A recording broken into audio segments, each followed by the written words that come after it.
యోహాను సువార్త 3వ అధ్యాయము 1వ వచనం. యూదుల అధికారి అయిన నికోదేము అను ఒక పరిసయ్యుడుండెను. అతడు రాత్రియందు ఆయన యొద్దకు వచ్చి, బోధకుడా, నీవు దేవుని యొద్ద నుండి వచ్చిన బోధకుడు అని మేమెరుగుదుము. దేవుడు అతనికి తోడై ఉంటేనే కానీ నీవు చేయుచున్న సూచక క్రియలను ఎవడును చేయలేడని ఆయనతో చెప్పాను. ఇక్కడ యూదుల అధికారి, అతను ధర్మశాస్త్రోపదేశకుడని వ్రాయబడి ఉంటుంది. అయితే అతను అధికారి, ఒక ఆఫీసర్. పెద్ద పెద్దవారు అనేకులు యేసయ్యను నమ్ముకున్నారు. మీరు ఏ ఇంట్లో విన్నా, ఎక్కడ విన్నా అనేకులు రహస్యంగా అరిమతయి యోసేపుని గురించి వ్రాయబడి ఉంటుంది. అతడు రహస్యంగా విశ్వసించిన వాడు అని వ్రాయబడి ఉంటుంది. చాలామంది మీరు అనుకుంటారు, యేసయ్యని గురించి వారికి తెలియదు అనుకుంటారు.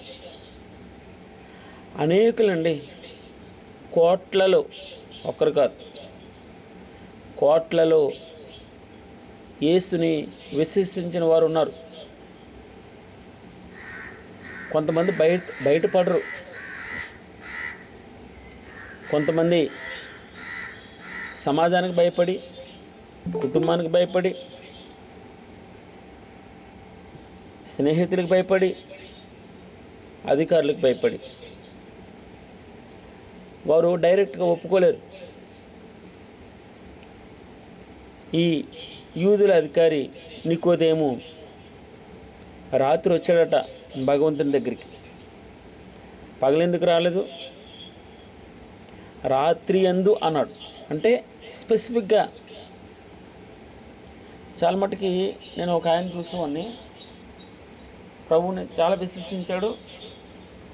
బైబిల్ పేపర్ చుట్టి బైబిల్ పట్టుకొచ్చేవాడు. ఆ చర్చి లోపలికి వచ్చినప్పుడు పేపర్ పక్కన పెట్టి తన బైబిల్ ఓపెన్ చేయడం నేను చూసేవాడిని. ఇలాగన రహస్యంగా కొంతమంది,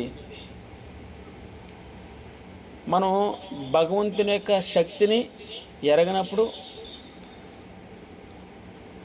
ఇక్కడ నికోదేము రాత్రి యందు ఆయన ఎత్తుకు వచ్చి బోధకుడా అన్నాడు. అంటే బోధకుడా, నీవు మంచి బోధకుడువు. రెండవది, దేవుని యొద్ద నుండి వచ్చిన బోధకుడు. చూడండి, నువ్వు బోధకుడువు, ఎక్కడి నుంచి వచ్చావు? ఈ బోధకుడు దేవుని యొద్ద నుండి వచ్చిన బోధకుడు, అనగా దేవుని దగ్గర నుండి వచ్చిన బోధనే అతను చెప్తున్నాడు. మేము ఎరుగుదుము అంటున్నాడు. అంటే చాలా మట్టి నుంచి, చాలా రోజుల నుంచి గమనిస్తున్నారు. ప్రతి క్రైస్తవుడు, విశ్వాసి ఒక విషయాన్ని మనం జ్ఞాపకం చేసుకోవాలి. నువ్వు సంపూర్ణంగా బైబిల్ని తెలుసుకోవాలి, చదవాలి, మొట్టమొదట అర్థం చేసుకోవాలి. అనేకులు నీకంటే ఎక్కువగా బైబిల్ చదువుతున్నారండి. మనం యూట్యూబ్లో చూస్తాం, వారు 24 గంటల బైబిల్ గురించే మాట్లాడతారు. వారు లేచినది మొదలు బైబిల్ తప్ప వేరే జీవితం ఉండదు. ఎవరికి? క్రైస్తవులకు కాదు. క్రైస్తవేతరులు చాలా మట్టుకి బైబిల్లో తప్పులు పట్టుకోవాలని వారు రోజు చర్చా గోష్ఠులు ఉంటాయి. మరి చూడండి,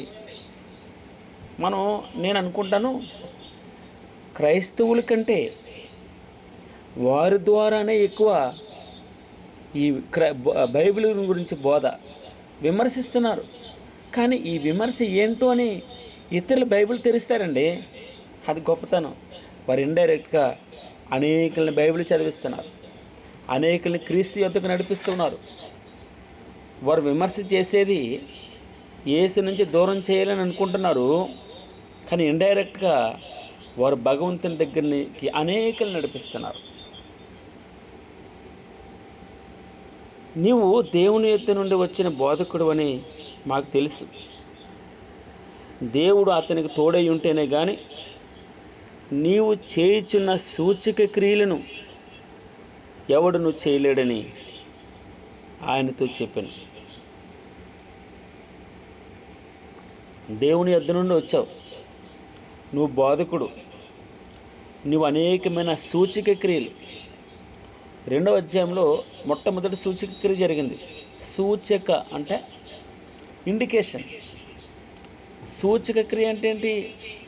భగవంతుడని తనను తాను కనపరుచుకోవడం. తద్వారా భగవంతుడు మహిమపరచబడ్డం. ఇది దైవశక్తి, దైవాతీతం అంటాం. అనగా దేవునికి ఒక్కడికే సంబంధించింది అది. దేవుడు తప్ప వేరే చేయలేరు. అరుణ మోషే అద్భుతం చేస్తూ ఉంటే బయట వారు మాంత్రికులు వచ్చారు, వారు కూడా ప్రయత్నం చేశారు. కానీ ఒక లిమిటేషన్ ఉంది. నువ్వు చాలా మటుకు ఇప్పుడు ఏమంటున్నారంటే సైన్స్ అండి, పుట్టిస్తున్నారు, పిల్లల్ని పుట్టించేస్తున్నారు. సరోగసి అని. ఆ గర్భం ఆమెది కాదు, ఎక్కడి నుంచో అన్నం తీసుకుంటారు, ఎవరి దగ్గర నుంచో ఆ యొక్క శుక్రకణాలను తీసుకుని ఫలదీకరణ వేరే కడుపులో అద్దెకి తీసుకుంటున్నారు గర్భాలు. సరోగసి అని దానికి పేరు పెడుతూ ఉన్నారు. నువ్వు పుట్టించగలవు చనిపోయినవన్నీ తిరిగి ల్యాప్లో. లిమిటేషన్ ఉంటుంది, పరిమితి ఉంది. లేదంటే ప్రపంచంలో ఎవడో చచ్చిపోయేవాడు కాదు. ఎన్ని లక్షల కోట్లైనా ఉన్నవండి, ఎంత డబ్బైనా ఉండనివ్వండి, ఎంత జ్ఞానమైనా ఉండనివ్వండి, నీకు భగవంతునికున్న అతీతమైన శక్తి లేదు. అది దేవుడు అతనికి తోడై ఉంటేనే కానీ నీవు చేయుచున్న సూచక క్రియలను ఎవడును చేయలేడని నికోదేము యేసయ్యతో చెప్తూ ఉన్నాడు. సాక్షాత్తు యేసుక్రీస్తు వారికి నికోదేముకి మధ్య జరిగిన సంభాషణ ఇది. అందుకు సరే మంచిది, 3వ వచనంలో ఈ మాటలన్నీ చెప్పిన తర్వాత యేసుప్రభువు వారు వింటూ ఉన్నాడు.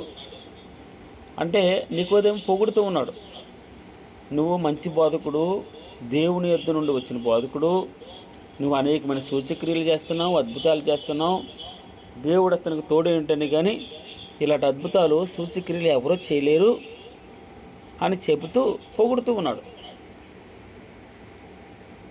అయితే మనం నేర్చుకోవాల్సిన విషయం, భగవంతుడు మనం చూసాం, ఆయన అందరినీ ఎరిగినవాడు. యోహాను సువార్త 2వ అధ్యాయం 24వ వచనం. అయితే యేసు అందరినీ ఎరిగినవాడు గనుక ఆయన తన్ను వారు వశం చేసుకోలేదు. ఆయన మనుషుని ఆంతర్యము ఎరిగినవాడు. అందుకే నతనీయులను చూసి భగవంతుడు అన్నాడు, ఇదిగో ఇతడు నిజముగా ఇశ్రాయేలీయుడు, ఇతని యందు ఏ కపటమును లేదని అతనితో చెప్తున్నాడు. అనగా ఇశ్రాయేలీయుడు, నిజమైన ఇశ్రాయేలీయుడు కపటం లేనివాడుగా ఉండాలి, అది దాని అర్థం. ఈ నతనీయులు చూస్తున్నాడే, ఇతడు నిజముగా ఇశ్రాయేలీయుడు, ఇతడు నిజముగా క్రైస్తవుడు, ఇతని యందు ఏ కపటం లేదు. కపటం అంటే ఏంటి? మనసులో ఒకటి పెట్టుకుంటాం, పైకి ఒకటి చెప్తాం. మనసులో శభాష్ అంటాం, నోటితో శభాష్ అని చెప్తాం, మనసులో వీడంత వెదవలేడు అని తిట్టుకుంటారు. పైకి మంచిగా పొగుడుతారు, లోపల కపటం అంటే ద్వేషం పెట్టుకుంటారు, ఈర్ష్య పెట్టుకుంటారు. క్రైస్తవుడు ఎలా ఉండాలన్నాడు?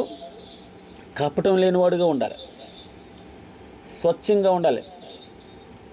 నీళ్ళు అందుకే చిన్నప్పుడు చాలా మట్టుకి వేసవికాలంలో బావులు ఎండిపోయాయి, నీళ్ళు దొరికేవి కాదు. నూతిలో నీళ్లు తోడుకునేవారు. ఎప్పటికీ నూతులు ఉన్నాయి, మాకు కూడా ఒకటి నూయి ఉంది. ఆ నూయిలో నీరు తోడుకుని ఆ నీళ్ళలో ఉన్న బిందులో ఒక ఇంగు గింజ అని ఒకటి ఉండేది, దాన్ని బాగా అరగదీసేవారు. అది ఏం చేసేదంటే సెడిమెంటేషన్ అంటారు. సెడిమెంటేషన్ అంటే వ్యర్థ పదార్థాలన్నీ కూడా కిందకి అడుగు గెంటేస్తుంది. అది పైనంతా తేటగా ఉంటుంది. అప్పుడు మరలా ఏం చేస్తారంటే దీన్ని ఒక 75% వాటర్నే వేరే దాంట్లోకి ట్రాన్స్ఫర్ చేస్తారు. ఈ 25% అన్నటువంటిది ఏంటి? సెడిమెంటేషన్ అనగా పేరుకుపోయింది, కింద అంతా చెత్తతో పేరుకుపోయింది, ఆ నీళ్ళని పడేస్తారు. మరలా ఏం చేస్తారు? 75% ప్యూరిఫై అయ్యి ఆ నీటిని వేరే దాంట్లో మళ్ళీ ఇంగువ గింజ బాగా అరగదీసి దాంట్లో మిక్స్ చేసిన తర్వాత అప్పుడు వేరే పాత్రలోకి ఆ యొక్క నీళ్ళని వేస్తారు. అంటే మళ్ళీ సెడిమెంటేషన్ అవుతుంది, మళ్ళీ వ్యర్థం అంతా ఇంకా మిగిలింది అనగా స్వచ్ఛంగా స్పష్టంగా కనబడాలి. పైనుంచి కిందకి చూస్తే అడుగు భాగంలో మలినాలు కూడా కనబడాలి. అంత తేటగా ఉండేంత వరకు ఫిల్టర్ చేస్తూ ఉంటారు. ఇప్పుడు జరిగేది అదే కదండి, ఆర్ఓ అనేది చెప్తున్నారు కదా. ఆర్ఓ ఇక్కడ మనం భగవంతుని దగ్గర ఈ ఉదయకాలనే నేర్చుకోవాల్సింది, మనిషిని ఆంతర్యము ఎరిగినవాడు దేవుడు. మన జీవితాల్లో కపటం ఉంచుకోకూడదు, స్పష్టంగా ఉండాలి. ఎంత స్పష్టంగా ఉండాలంటే తేటగా ఉండాలి. తేటగా ఈ వాక్యపు వెలుగులో మన బ్రతుకులు కనబడుతూ ఉండాలి.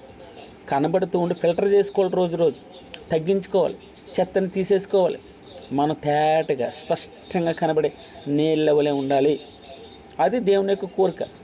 అందుకే ఆయన మనిషిని ఆంతర్యం ఎరిగినవాడు, ఇతడు నిజముగా ఇశ్రాయేలీయుడు అని నతానీయులతో ఏ విధంగా పొగిడాడో భగవంతుడు, అట్టి విధంగా నిన్ను నన్ను కపటం లేనోడు, మంచోడు, చాలా మంచోడు. అంతకుముందు దుర్మార్గుడు అండి, ఈ రోజున చాలా మంచి సాక్ష్యం ఉంది అని ఇతరులు మన గురించి బయట వారి సాక్ష్యం చెప్పాలి.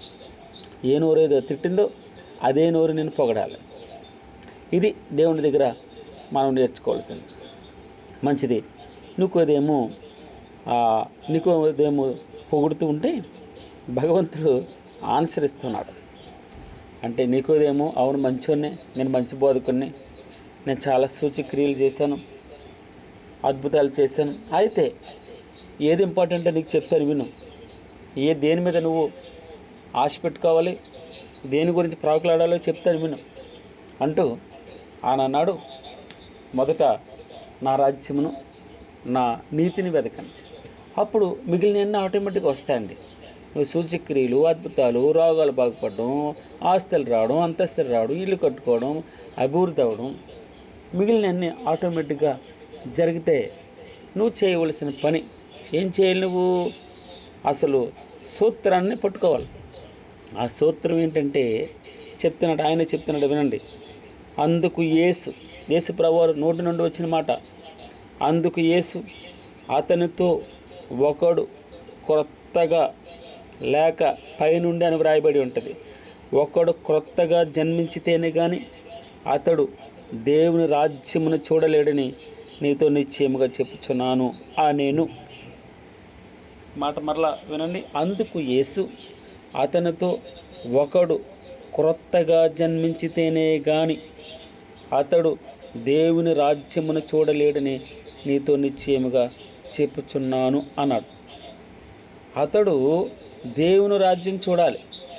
నువ్వు దేనికోసం ప్రయాసపడాలి? దేవుని రాజ్యం కోసం ప్రయాసపడాలి. ఆయన ఏం చెప్పాడు? మొదట ఆయన నీతిని, 2 ఆయన రాజ్యమును. నువ్వు ఎంత ధర్మశాస్త్రాన్ని ఉపదేశిస్తున్నావే, ఎంత బైబిల్ని స్పష్టంగా బోధించగలుగుతున్నావే, అయితే నీకు అసలు దేని మీద కాన్సన్ట్రేషన్ చేయాలి తెలుసా? నీకు దేవుని రాజ్యం మీద కాన్సన్ట్రేట్ చేయాలి. దేవుని రాజ్యాన్ని చూడాలనే కోరిక నీలో రావాలి. ఇప్పుడు అసలు దేవుని రాజ్యం చూడాలంటే నువ్వేం చేయాలో తెలుసా? మొట్టమొదటి సూత్రం చూడండి. యేసు అతనితో ఒకడు క్రొత్తగా జన్మించితేనే గాని అన్నాడు. ఈ మాట నన్ను చాలా మట్టుకి పూర్వకాలంలో కదండి, కొన్ని సంవత్సరాల క్రితం ఎవరైనా ఒక క్రైస్తవుడు కనబడితే, బాబు నీవు మారు మనసు పొందావా అనేవారు. మారు మనసు అంటే మళ్ళీ ఇంకొక మాట ఏం చెప్పేవారు? నూతన మనసు పొందావా అనేవారు. నూతన మనస్సు, క్రొత్త మనసు. ఇదేంటి కొత్తగా ఎక్కడి నుంచి వస్తుంది మనసు? నాకున్న మనసు ఒకటే కదా అనుకుంటాం మనం. దేవుడు విచిత్రంగా చెప్తున్నాడు. కొత్తగా జన్మించడం ఏంటి? ఆల్రెడీ మా అమ్మ గర్భం నుంచి నేను జన్మించాను కదా. 4వ వచనంలో ఏమన్నాడు? అందుకు నికోదేము, ముసలివాడనైన మనుషుడు ఎలాగ జన్మింపగలడు అంటే, ఈ రోజున వాక్యం చదివేటప్పుడు, వాక్యం వినేటప్పుడు మనసులో కపటం పెట్టుకుని నా గురించి చెప్తున్నాడు వీడు అని ఎప్పుడు అనుకోకూడదు. ఆ వాక్యం ఆ సందర్భంగా వచ్చేటప్పుడు మనం ఇది నాదని ఒడిసిపట్టుకోవాలి. నా కొరకని మనం ఐహికమైనటువంటి వాటి మీద ఆశ పెట్టుకుని, ఈ లోక సంబంధమైన వాటి మీద ఎక్కువ గురి పెట్టుకుని మనం ఆధ్యాత్మిక ఆంతర్యాన్ని మర్చిపోతాం. అసలు ఆత్మీయ అర్థాన్ని మర్చిపోతాం మనం. వాక్యం వచ్చేటప్పుడు భగవంతునికి నాకే సంబంధం అండి, మనుషులతో నాకు సంబంధం లేదు, పొరుగు వారితో, నా భార్యతో కూడా నాకు సంబంధం లేదు, ఆ సమయాన నా భర్తతో నాకు సంబంధం లేదు, నాకు నా దేవునికే. ఈ వాక్యం నా కొరకే, ఈ వాక్యం నాది, ఈ వాక్యం నాది. మనం ఈ విషయాన్ని జ్ఞాపకం చేసుకోవాలి. జీవితంలో మనం ఒక సూత్రాన్ని ప్రతి క్రైస్తవుడు, అందుకు నికోదేము, ముసలివాడనైనా మనుషుడు ఎలాగ జన్మింపగలడు? నేను ముసలివాడిని అయిపోయాను. తనంతట తను వాక్యాన్ని, యేసు నుంచి వచ్చిన మాటని ఇది నా కోసమే అని తీసుకుంటున్నాడు. అది కపటంతో తీసుకోవట్లేదు, స్పష్టంగా. అవును, చాలా మట్టుకి భక్తులు, నిజమైన భక్తుడు వాక్యం చెప్పేటప్పుడు ఇది నా కోసమే ప్రభువా, నువ్వు మాట్లాడుతున్నావు తండ్రి. చిన్నపిల్లవాడు వాక్యం చెప్పినా, చిన్నపిల్ల వాక్యం చెప్పినా ఎలాగ తీసుకుంటారో తెలుసండి? ఇది నా కోసమే, నన్ను సరిచేయడానికే వచ్చింది, నా కుటుంబాన్ని బాగు చేయడానికి వచ్చింది, ఈ వాక్యం నాకే అని వారు ఇండిపెండెంట్గా సంబంధాన్ని, వ్యక్తిగత సంబంధం, యేసు క్రీస్తుని గురించిన అనుభవ జ్ఞానం అంటే ఏంటి? మన భగవంతునితో వ్యక్తిగతంగా ఏ విధమైన సంబంధం కలిగి ఉన్నా. ఇది సూత్రం. నికోదేమనుకుంటున్నాడు, మనుషుడు, నేను ముసలివాడిని అయిపోయాను, మనుషుడు, ముసలివాడనైన మనుషుడు ఎలాగ మరలా జన్మింపగలడు? 2వ మారు తల్లి గర్భం ముందు ప్రవేశింపి జన్మింపగలడా? రెండోసారి మళ్ళీ గర్భాన ప్రవేశిస్తాడా అని అడుగుతూ ఉన్నాడు. అప్పుడు యేసుప్రభు వారు మళ్ళీ సమాధానం ఇస్తున్నాడు. యేసుప్రభు వారు ఆయన బోధ ఎలా ఉంటుందంటే అందరికీ అర్థం కావాలి. చాలా మట్టుకి కొంతమంది ప్రసంగాలు చెప్తూ ఫాస్ట్గా చెప్పేసి అందరికీ అర్థం అవ్వాలన్న మూల సూత్రాన్ని మర్చిపోతారు. ఆ మూల సూత్రం మర్చిపోయి వారు తనకు తోచిన భాషలో వారు మాట్లాడుతూ ఉంటారు. అందుకే భాష మాట్లాడు, కానీ దానికి అర్థం చెప్పగలగాలి, అందరికీ కూలంకషంగా అర్థం కావాలి. ఉపమానం ఎందుకు చెప్పాడు భగవంతుడు? అందరికీ అర్థం కావాలి, దేవుని రాజ్యం అందరికీ అర్థం కావాలి అన్నాడు. పరలోక రాజ్యం ముత్యంతో పోల్చబడ్డది, ముత్యం దాచబడిన ధనంతో పోల్చబడ్డది. ఇలాగన రోజు మనం ఏ అయితే వస్తువులతో మనం సంబంధం కలిగి ఉన్నామో అదే వాటితో పోల్చి ఉపమానం ఒక దేవుని రాజ్యాన్ని ముత్యంతో పోలుస్తాడు. దేవుని రాజ్యము ఇలాగన ఈ భూ సంబంధమైన వాటి మీద మనం రోజు దేనితోటైతే ప్రాక్టీస్ చేస్తున్నామో వాటితో భగవంతుడు మనకు బాగా అర్థమయ్యే భాషలో ఆయన చెప్తాడు. అలాగే భగవంతుడు ఈ రోజున ఆయన సమాధానం ఇస్తూ 5వ వచనంలో 3వ అధ్యాయం యోహాను సువార్త 3వ అధ్యాయం 5వ వచనంలో ఒకడు నికోదేమంటున్నాడు, మరలా ఎలా జన్మించగలడు, మరలా ఎలాగ తిరిగి జన్మించగలడు, మరలా నా తల్లి గర్భంలోకి వెళ్ళాలా, నేను మరలా జన్మించాలా? అప్పుడు యేసు ప్రభు వారు ఆయన తన సమాధానాన్ని చెప్తూ, ఒకడు నీటి మూలముగాను ఆత్మ మూలముగాను జన్మించితేనే కానీ దేవుని రాజ్యంలో ప్రవేశింపలేడని నీతో నిశ్చయముగా చెప్పుచున్నాను అన్నాడు. అపోస్తలుల కార్యములు 2వ అధ్యాయము 37వ వచనం చదువుతున్నాను చూడండి. వారు ఈ మాట విని, అనగా యేసుక్రీస్తుని గురించిన సువార్త అంతా విని హృదయంలో నొచ్చుకుని, ఇది నా కోసమే, నేనే చేశానిది, నాకు భగవంతునికి సంబంధంగా తీసుకుంటూ వారు హృదయాల్లో నొచ్చుకున్నారు. అంటే గుచ్చుకుంది వాక్యము హృదయంలో గుచ్చుకుంది, సరి చేసుకున్నారు.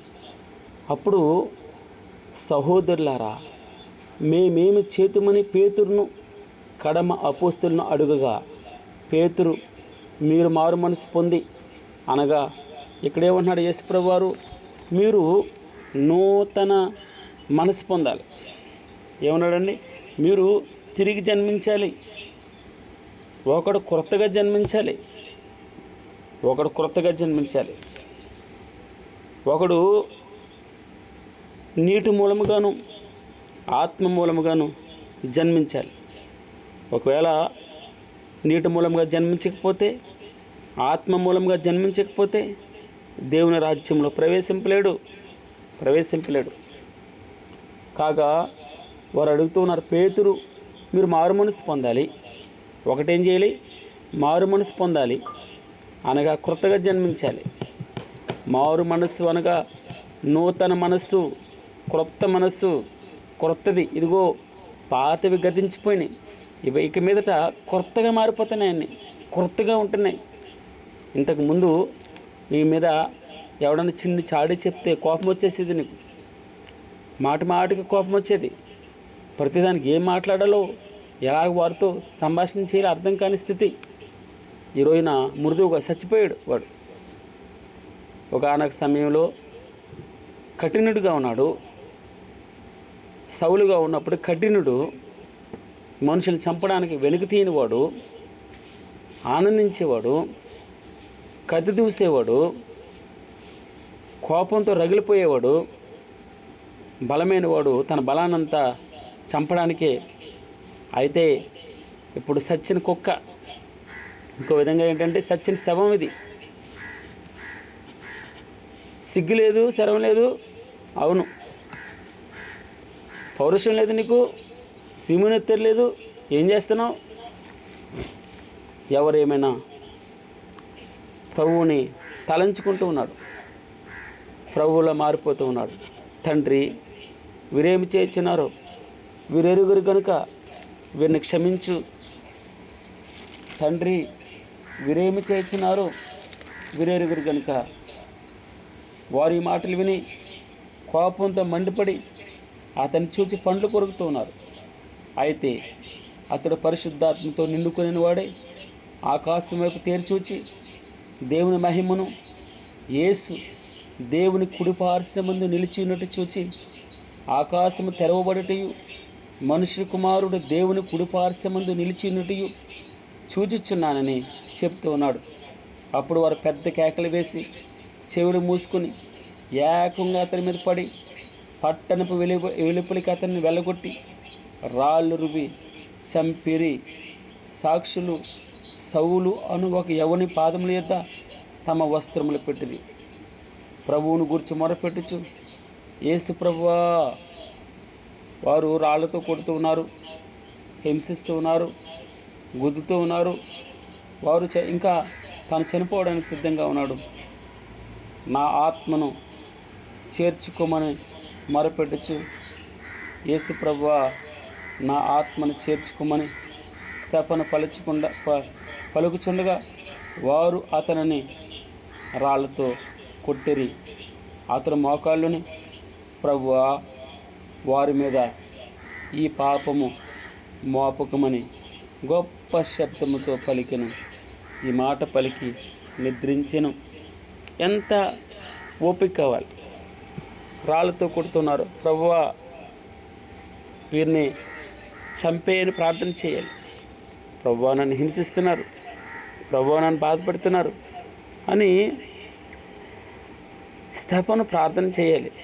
ఏమని ప్రార్థన చేస్తున్నాడు? ప్రభువా, వీరేం చేస్తున్నారో వీరు ఎరుగరు కనుక. ఇదండి నూతన మనసు అంటే. అది నూతన మనసు. బాప్తిస్మము తీసుకున్న తర్వాత ఇక్కడేమో రాయబడింది, మీరు మారు మనసు పొంది, అనగా నూతన మనసు పొంది పాప క్షమాపణ నిమిత్తం ప్రతివాడు యేసుక్రీస్తు నామమున బాప్తిసం పొందాలి. అప్పుడు మీరు పరిశుద్ధాత్మ అను వరమును పొందుతారని పౌలుగా అపోస్తలుని పేతురు గారు అపోస్తల కార్యములు 2:37 చెప్పినట్టుగా మనం యేసుక్రీస్తు వారు ఆయన నికోదేముతో మాట్లాడుతూ పొగుడుతూ ఉంటే, నువ్వు పొగడటం కాదు, మొట్టమొదట నువ్వు దేవుని రాజ్యానికి వెళ్ళాలంటే నీకు నూతన మనసు కావాలి. మరలా జన్మించాలి, నువ్వు క్రొత్తగా జన్మించాలి, నువ్వు చచ్చిపోవాలి. మునుపున్న సౌలుగా వండుకోవడానికి వీలేదు. సౌలు పౌలుగా మారాలి. నువ్వు మారాలంటే పేరు మారడం కాదండి. మారడం అంటే ఏదో మతం మార్చుకోవడం కాదు. మనస్సు మారాలి. దేవుని మనస్సు రావాలి మనకి. దేవుని హృదయం రావాలి. దేవునిలా మారాలి. యేసుక్రీస్తు వారిలా ఉండాలి. పక్కోడి కోసం ఆయన కృతజ్ఞత లేని వారి ఎడలని, దుష్టుల ఎడలని, ఉపకారైన ఆయన మంచోళ్ళకి నేను దేవుని అనలేదు. అందరికీ, రోగుల కొరకే వచ్చాను, అవసరతలో ఉన్నవారి కొరకే వచ్చాను. నేను ధనవంతుల కోసం రాలేదు, జ్ఞానవంతుల కోసం రాలేదు, బలహీనుల కోసం వచ్చాను. తృణీకరింపబడిన వారి కొరకు వచ్చాను. ఏడ్చేవారిని ఊరడించడానికి వచ్చాను. అలసిపోయి సొలసిపోయి జీవితం అర్థం కాని స్థితిలో ఇదిగో చావునకు సిద్ధమైన వారిని బ్రతికించడానికి వచ్చాను.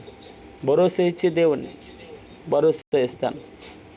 ఇదిగో భగవంతుడు ఈ రోజున యేసు ఇట్లనెను, ఒకడు నీటి మూలముగాను ఆత్మ మూలముగాను జన్మించితేనే కానీ దేవుని రాజ్యంలో ప్రవేశింపలేడని నీతో నిశ్చయంగా చెప్పుచున్నాను అన్నాడు. శరీర మూలముగా జన్మించినది శరీరమును, ఆత్మ మూలముగా జన్మించినది ఆత్మయునయున్నది. మీరు క్రొత్తగా జన్మింపవలెనని నేను నీతో చెప్పినందుకు ఆశ్చర్యపడవద్దు.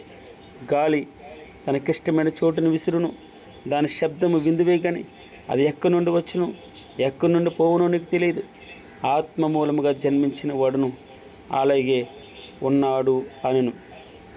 అందుకు నికోదేము ఈ సంగతులు ఎలాగూ సాధ్యములని ఆయనను అడుగుగా, యేసు ఇట్లనెను, నీవు ఇశ్రాయేలుకు బోధకుడివై ఉండి వీటిని ఎరుగవా?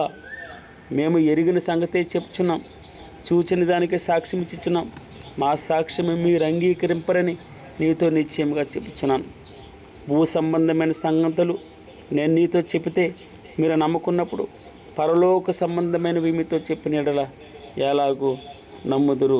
మరియు పరలోకము నుండి దిగి వచ్చిన వాడే, అనగా పరలోకములో నుండి పరలోకములో ఉండు ప్రతిలలో మనుష్య కుమారుడే తప్ప పరలోకమునకు ఎక్కిపోయిన వాడెవడను లేడు. ఇక్కడ మనకు అర్థం కావాల్సినటువంటిది ఏంటంటే, నికోదేముకు వచ్చిన డౌట్ ఈ రోజున నీకు కూడా రావచ్చు.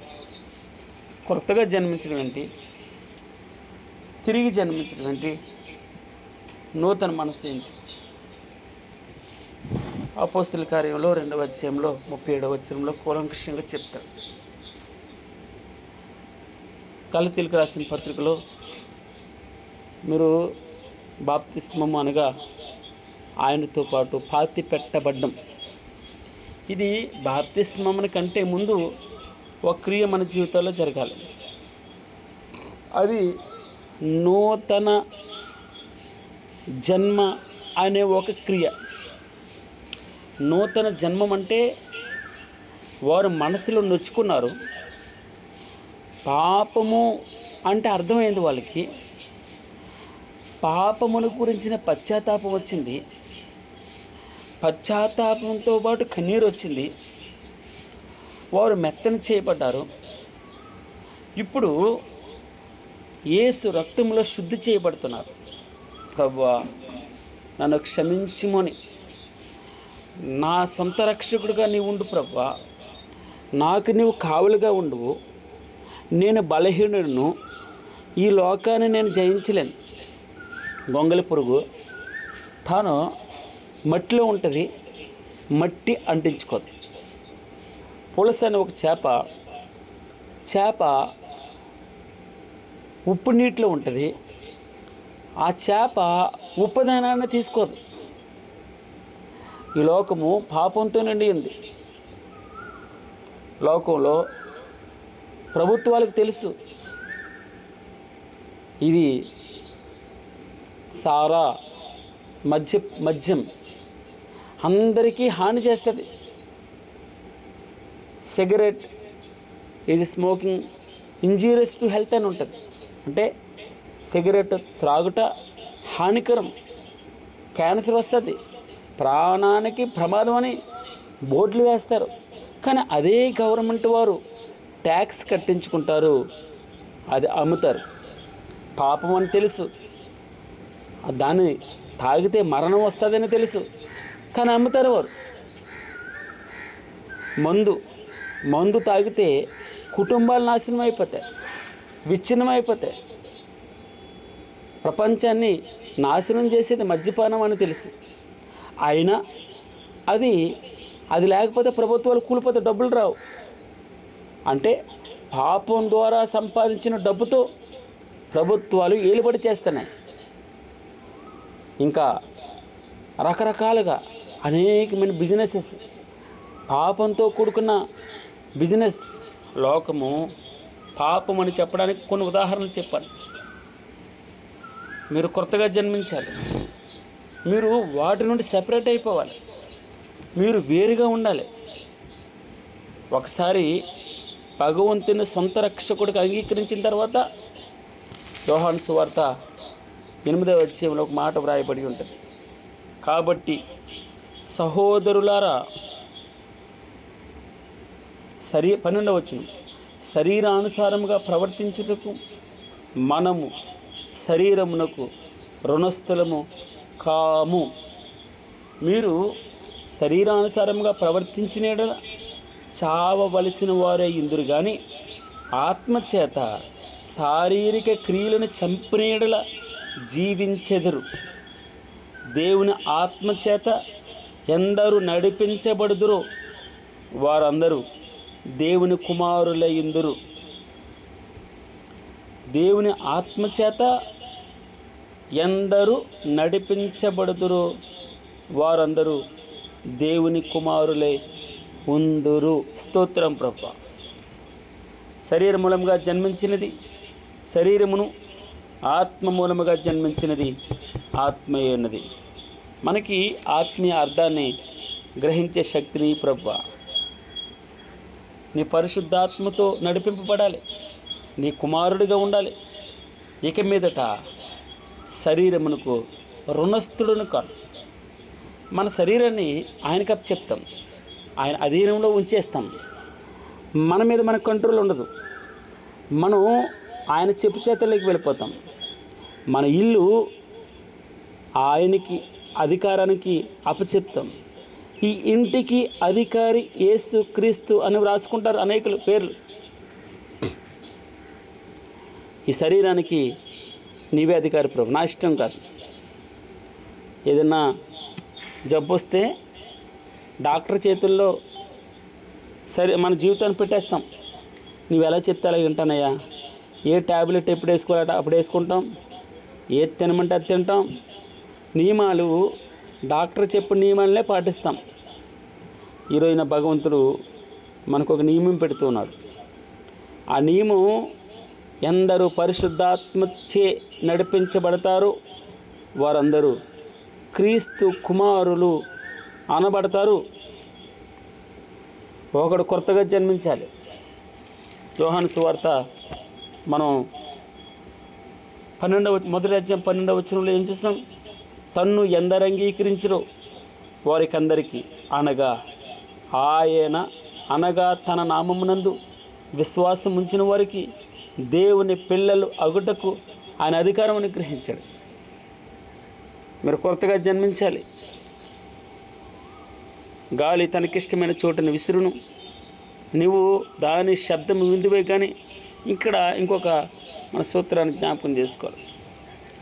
మనం ఆయన్ని ఎన్నుకోలేదండి, మనం ఆయన చూజ్ చేసుకోలేదు. ఆయనే మనల్ని చూజ్ చేసుకున్నాడు. మనం ఆయన దగ్గరికి వెళ్ళేసామా, ఆయనే మన దగ్గరికి వచ్చాడు. రక్తపు మడుగులో ఉన్నాం, చూడని అసహ్యంగా ఉన్నాం, పనికిరావడంగా ఉన్నాం. ఆయన వచ్చి అంటున్నాడు, ఆయన మనల్ని చూచి మన ఎద్దుకు వచ్చి బ్రతుకుమని చెప్పాడట. అప్పుడే నువ్వు మరలా తిరిగి, లేకపోతే నీవు అసహ్యంగా ఉంటావు. నీ బ్రతుకు అసహ్యంగా ఉంటుంది. ఆ రోజున చూడని అసహ్యంగా అయిపోతాం. బానిస అయిపోయాడు. ఆడ ఎక్కడ పడుకుంటున్నాడో తెలియదండి. అప్పటి వరకు ఎంతో పెద్ద పేరు ప్రఖ్యాతులు ఉంటాయి. వాడు జేబులో చేయి పెడితే ఖైనీలు ఉంటాయి, ఖైనీ ఉంటుంది. మనం అర్థం చేసుకోవాలి. జీవితం చూడడానికి అధికారిగా ఉంటాడు. నోరు పళ్ళు తెరిస్తే ఎర్రగా ఉంటాయి. ఆడు 24 గంటలు ఖైనీ నిషాతో ఉంటాడు. ఉదయకాలన పరిశుద్ధాత్మ దేవుడు నూతన జన్మ అనుభవంలోనికి ప్రతి మనిషి వెళ్ళాలని ఆయన ఆశపడుతున్నాడు. పాపమును త్యజించాలి. మనం మేలైనది చేయనరిగి అలాగూ చేయని వానికి పాపం కలుగుతుంది అంటాడు. మనం దేవుని కుమారులుగా ఉండాలని ఆయన ఇష్టపడుతున్నాడు. దేవునిలో ఉండాలని ఆయన ఇష్టపడుతున్నాడు. యేసు క్రీస్తు వారిలా ఉండాలని ఆయన ఇష్టపడుతున్నాడు. ఆయనలా మారాలి, రూపాంతరం చెందాలి. నువ్వు మారు మనసు పొందాలి, నూతన మనసు పొందాలి, తిరిగి జన్మించాలి.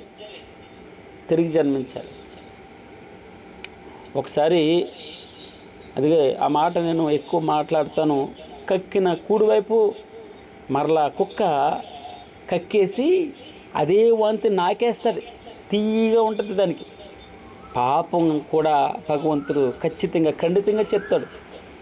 నువ్వు కుక్క తన వాంతికి తిరిగినట్లు కుక్క వాంతి చేసుకుని మరలా చాలా టేస్టీగా ఉన్నట్టు తినేసినట్టు పాపం వైపు మరలా అదే పాపం చేయడానికి ఇష్టపడుతున్నావు. ఒకసారి విడిచిపెట్టావు, మరలా దాని వైపుకి వెళ్ళకూడదు. ప్రభువు దగ్గర ప్రార్థన చేద్దాం. మన మనుషులం కదమ్మా, మన ఆలోచన మళ్ళీ అటువైపు వెళ్తే, ప్రభువా ఏ పాపం చేయకుండా, తండ్రి ఏ ఆపదలు ఇరుక్కోకుండా ఈ ఉదయాన్న నీ బంగారు హస్తాలకి నా బ్రతుకున్నట్టు చెప్తాను, నా కుటుంబాన్ని చెప్తున్నాను. మేము నూతన జన్మ అనుభవంలో ఉండాలి, తిరిగి జన్మించిన అనుభవంలో ఉండాలి. మా హృదయాలు రగులుతూ ఉండాలి ప్రభువా, ఉజ్జీవంతో ఉండాలి. చచ్చిపోయిన వారుగా ఉండకూడదు, సజీవులుగా ఉండాలి. నా దేవుడు మృత్యుంజయుడు, సజీవుడు, తిరిగి లేచిన దేవుడు, బ్రతుకున్న దేవుడు. నా దేవుడు నన్ను ఉజ్జీవం, నా జీవితంలో ఉజ్జీవం, పరిశుద్ధత. మన జీవితాల్లో పాపం లేని అనుభవాలు భగవంతుడు మనకి ఇచ్చును గాక. గాలి తనకిష్టమైన చోటని విసురును, నీవు దాని శబ్దం విందువే కానీ అది ఎక్కడి నుండి వచ్చినో ఎక్కడికి పోవునో నీకు తెలియదు. ఆత్మ మూలముగా జన్మించిన ప్రతివాడును అలాగనే ఉన్నాడు. మనం ఇప్పుడే చూసాం, 8వ అధ్యాయంలో రోమీయులకు రాసిన పత్రిక 8, ఆత్మ మూలముగా ఎందరూ నడిపించబడుదురో వారందరూ దేవుని కుమారులు అనబడుదురు. దేవుని కుమారులు అనబడుదురు. స్తోత్రం, స్తోత్రం, స్తోత్రం, స్తోత్రం ప్రభువా. మంచిది. 13వ వచనం, మరియు పరలోకము నుండి దిగి వచ్చిన వాడే, అనగా పరలోకములో ఉండు మనుష్య కుమారుడే తప్ప పరలోకమునికి ఎక్కిపోయిన వాడెవడునూ లేడు. అరణ్యములో మోషే సర్పమును ఎలాగ ఎత్తును, అలాగే విశ్వసించు ప్రతివాడును నశింపక ఆయన ద్వారా నిత్య జీవము పొందినట్లు మనుష్య కుమారుడు ఎత్తబడవలెను. స్తోత్రం. అరణ్యంలో మోషే సర్పాన్ని ఎలాగను ఎత్తి పట్టుకుని చచ్చిపోయే వారిని బ్రతికించాడో, ఆ సర్పం వైపు, ఆ ఎత్తడి సర్పం వైపు చూచి బ్రతికారు. అదేవిధంగా నేను రేపు ఎత్తబడతాను. ఎత్తబడటం అనగా ఇదిగో నీ నిమిత్తం నేను నీ పాపక్షమాపణ నిమిత్తం నీ నిమిత్తం శ్రమ పడతాను. నీ నిమిత్తం నేను సిలువను సహిస్తాను. నీ నిమిత్తం కొరడా దెబ్బలు తింటాను. నీ నిమిత్తం ఉమ్మి వేయబడతాను. నీకు రావాల్సిన శిక్షను నా మీద వేసుకుంటాను. నీకు రావాల్సిన శిక్షను నా మీద వేసుకుంటాను. నీకు బదులుగా అంటాడు భగవంతుడు. ఎంత అద్భుతమైనటువంటి మాట. నీకు బదులుగా, మరియు అపరాధముల వలనను శరీరమందు సున్నతి పొందక ఇండుట వలనను మీరు మృతులైనారు, చచ్చిపోయారు. మీరు దేవుడు వ్రాతరూపకమైన ఆజ్ఞల వలన మన మీద రుణంగాను మనకు విరోధంగాను ఉండిన పత్రమును మేకులతో సిలువ కొట్టి దాని మీద చేవ్రాతను తుడిచివేసి మనకు అడ్డం లేకుండా దాన్ని ఎత్తివేసి మన అపరాధములన్నింటిని క్షమించి ఆయనతో కూడా మిమ్మల్ని జీవింపచేశాను. ఆయన ప్రధానులకును అధికారులను నిరాయుధులుగా చేసి సిలువ చేత జయోత్సాహంతో పట్టి తెచ్చి బాహాటముగా వేడుకకు కనపరచెను. మీరు అపరాధముల వలనను శరీరమందు సున్నతి పొందక యుండుట వలనను మీరు మృతులై ఉన్నారు. దేవుడు వ్రాత రూపకమైన ఆజ్ఞల వలన మన మీద రుణంగా ఉంది, మనకు విరోధంగా ఉంది. ఆ పత్రాన్ని మేకులతో సిలువకు కొట్టి దాని మీద సంతకాన్ని అనగా చేవ్రాతను తుడిచివేసి మనకు అడ్డం లేకుండా దాన్ని ఎత్తివేసి మన అపరాధములన్నిటిని క్షమించి మన పాపాలన్నిటిని క్షమించి ఆయనతో కూడా మిమ్మును జీవింపజేశాను. అరణ్యములో మోషే సర్పమును ఎలాగూ ఎత్తునో అలాగే విశ్వసించి ప్రతివాడును నశింపక ఆయన ద్వారా నిత్యజీవం పొందినట్లు మనుష్య కుమారుడు ఎత్తబడవలెను. స్తోత్రం ప్రభువా. రేపు 16వ వచనం ధ్యానం చేద్దాం. గాడ్ బ్లెస్ యూ అమ్మా.